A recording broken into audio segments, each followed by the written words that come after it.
les héritages peuvent aussi se dérouler dans de bonnes conditions. Si, au cours des dernières années, certaines familles se sont déchirées pour des questions de succession, à l'image des Hallyday ou des Delon, ce n'est pas le cas de tout le monde. En témoignent les révélations de David Martin, le fils de Jacques Martin, lors d'une interview accordée au magazine Ici Paris, parue ce mercredi 27 mars. Au cours de l'échange, le cuisinier de 62 ans a en effet confirmé que sa famille n'avait pas été en conflit après la mort de l'animateur de télévision, car celui-ci avait tout bien organisé. À l'ouverture de testament, on était tous là, ses frères et sœurs, note de la rédaction, on a reçu notre enveloppe avec un courrier qui nous était adressé. Mon père avait organisé sa succession de telle sorte que les dispositions qu'il avait prises ne donnent lieu à aucune discussion ou interprétation, a ainsi assuré David Martin. Cette succession qui s'est déroulée dans d'excellentes conditions, David Martin l'avait déjà évoqué lors d'un autre entretien accordé à Ici Paris, en 2019.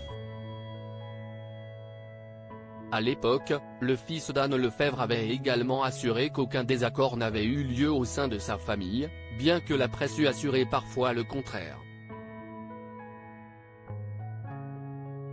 C'est ce que nous avons fait de plus intelligent pour essayer de maintenir la mémoire de notre père proprement. Il avait organisé ça très bien. Tout le monde a eu ce qu'il devait avoir.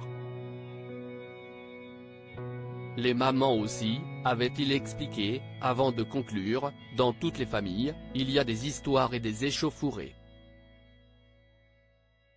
Les journaux ont beaucoup alimenté des choses qui n'étaient pas vraies. David Martin, cache sur l'héritage de Jacques Martin, ce n'est pas 1 milliard d'euros au mois de février 2020. David Martin s'était confié au micro de Jordan Deluxe, pour son émission diffusée sur Non-Stop People.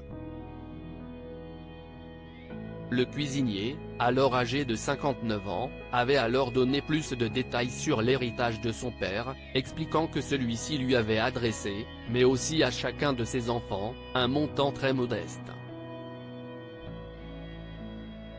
Ce n'est pas 1 milliard d'euros, avait-il indiqué, ajoutant que l'héritage avait été prévu de manière équilibrée entre les 8 enfants.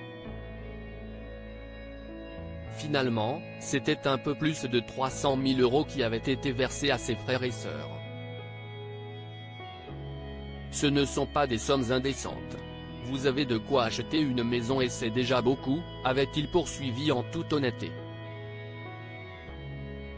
Article écrit en collaboration avec 6 médias. Crédit Photo, agence.